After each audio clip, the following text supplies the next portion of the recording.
I'd say a couple of things. One, a lot of people, ministers, negotiators, are going to come here with firm mandates already, where they're not going to budge on.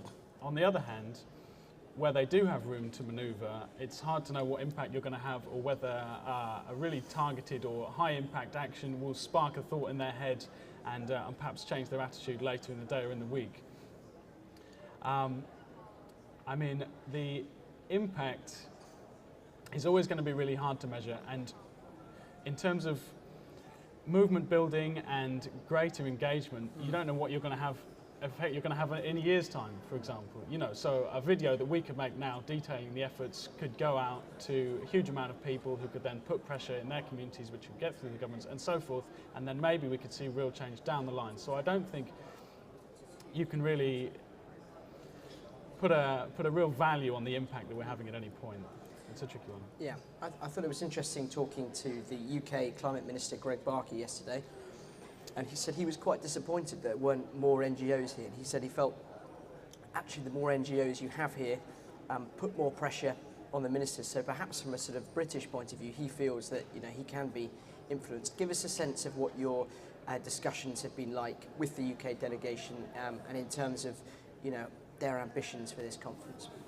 Sure. I mean, maybe a lot of NGOs have been turned off by the process and they're not coming because they feel that there isn't much point. Yeah. We met with Greg Barker and Ed Davey yesterday and I tried to ask them some difficult questions, but that wasn't always the case, and they certainly took any chance they could get to grandstand and tell them about all the great policies they were doing rather than about all the things that needed to be done.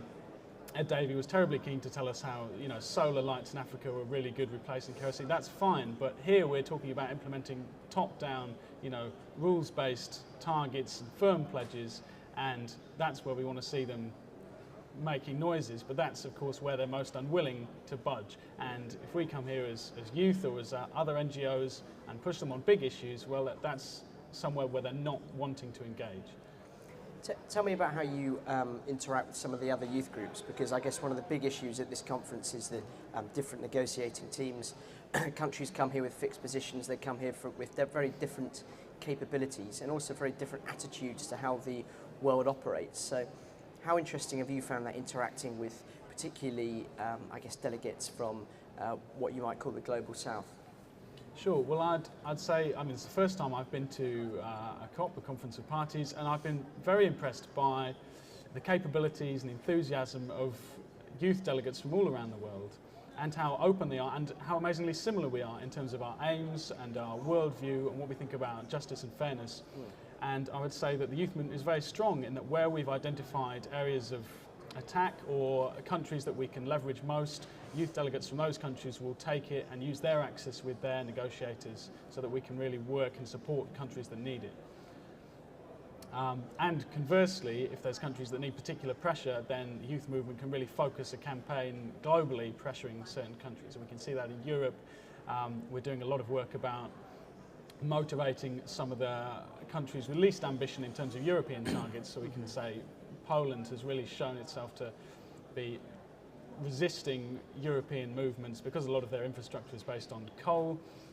And then, however, of course, they've now got the COP next year. So this is a huge opportunity to do a lot of work in the build-up for that and really ask them for some proper leadership in terms of addressing climate change. The leader of this COP, COP President Al-Attiyah, was quoted in the Qatar Tribune this morning saying he understood that lots of youth groups were annoyed, but actually when you grow up you realise that life can't change that quickly, and that it's going to take a bit longer to actually make these changes.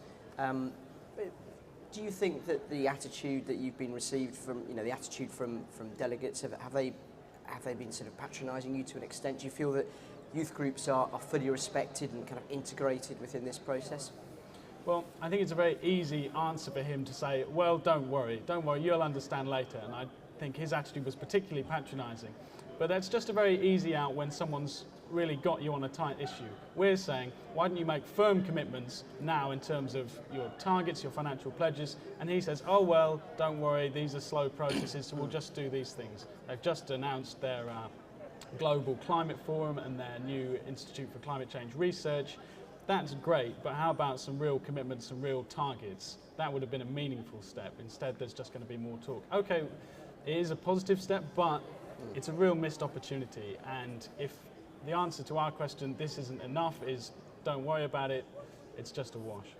Okay, and a final point, I suppose what's really useful about you guys being out here is both the work you do here, but also when you go back home to your respective countries and really sort of tell your peer group about what's gone on and why this is an issue that matters. But tell me a bit about how you're going to do that, because clearly your group and the other youth groups are very committed, but I would be willing to bet a bit of cash that if you went into any student union bar, you wouldn't necessarily find the same level of commitment out there. So how are you guys going to get back, and what message are you going to bring across?